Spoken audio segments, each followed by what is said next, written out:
Hi guys! Hello Gemini! Welcome dito sa aking channel, Gemini. Alamin natin kung anong messages, vibration, gabay, energy para sa iyong lahat. Tayo general reading, so pwede kang makaresonate. Gamitin mo ang iyong intuition sa panonood. Okay. The message, Sacred Heart, para sa lahat ng Gemini. Okay, Gemini. For this week, isang positibo na outcome or good news ang posibleng darating sa'yo. Pwedeng tungkol ito sa relationship, family, friends, or sa kung ano man to na balita na pwedeng magdala sa'yo ng peace and harmony, contentment, and stability. Okay. Nandito yung magic wand, Gemini. Sinasabi ng bara sa'yo dito na sa linggong ito, kailangan mong mag-focus or ibigay mo yung 101% energy mo doon sa isang bagay lamang. Okay? Iwasan mo yung pagmumultitask. Iwasan mo yung pagsabay-sabayin kung ano yung gusto mong gawin sa linggong ito. Okay? As much as possible, focus lang tayo sa isang bagay sa ngayon muna, okay? And get clear sa kung ano man ang gusto mo. Para hindi ka ma-overwhelm, para hindi ka mahirapan, ibigay mo yung energy mo, yung focus mo, yung vibration mo doon sa pinaka importante sa'yo sa ngayon, okay? So, ibig sabihin, kung sanay ka na pagsabay-sabayin yung trabaho, negosyo, relationship, travel, or kung ano pa man, sa linggong ito, as much as possible, focus muna sa isang bagay. Focus muna sa isang energy. Okay? Isang bagay muna, tapusin mo muna, and then pagtapos na, tsaka ka doon sa pangalawa, doon sa pangatlo. Okay? Para hindi ka masyadong may stress. Or para makuha mo lahat.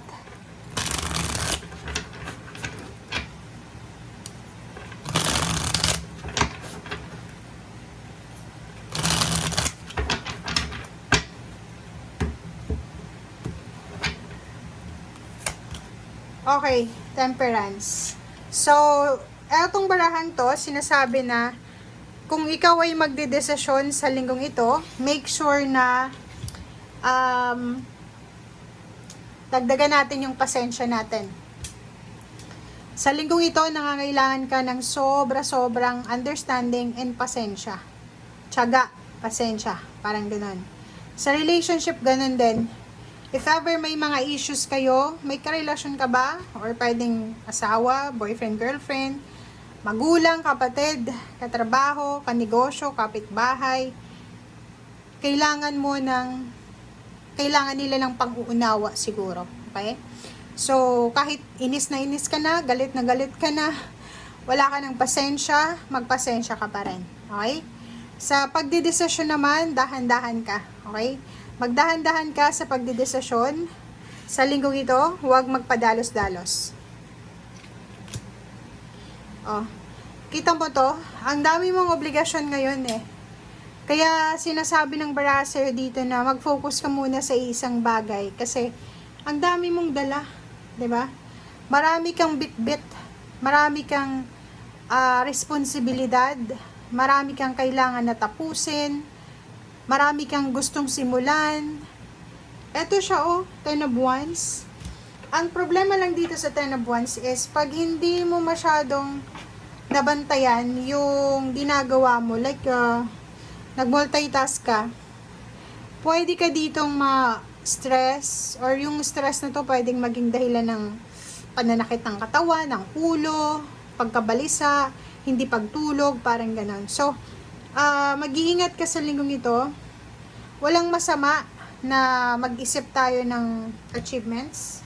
Walang masama na i-manifest natin yung kayamanan or yung success.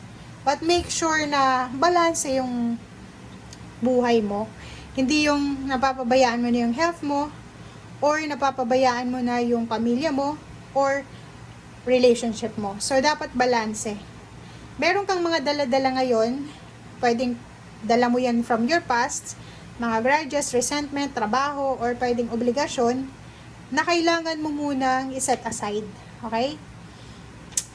Iset aside mo muna siya kasi hindi siya muna importante sa ngayon. Or hindi muna, or anong ibig sabihin na itong, sorry sa Tagalog ko, hindi muna siya yung priority sa ngayon. Okay? So, kailangan mo munang ibigay yung priority, yung energy mo, yung vibration mo sa kung ano talaga etong pangarap mo. Okay? Or kung marami kang pangarap sa buhay, ano lang, dahan-dahan lang, isa-isa lang. Okay? Sinasabi ng baraha sa'yo dito, balanse. Make sure na balanse tayo. Balanse tayo sa lahat. Balanse sa paggagastos, balanse sa pag-receive ng money, balanse sa ginagawa natin. So, kung ano man itong mga ginagawa nyo sa ngayon, make sure na hindi ka nag-double time dyan. Okay? And the moon card, be realistic tayo. Okay? Nakikita ko sa inyo dito, parang mayroon kayong mga unrealistic na mga mindset, or pwedeng dreams, hopes, or kano pa man, na siyang nagiging dahilan kung bakit nagmamadali ka. Okay? So, ang sabi ng baraha sa'yo dito, para iwas pagmadali, iwas regrets, iwas pag-aalala, peaceful yung lahat, kunin mo lang kung ano yung kaya mo. 'Di ba?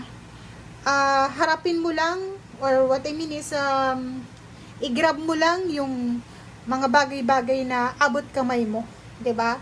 Huwag nating kunin yung mga malalayo na sa atin or yung mga imposible. Okay?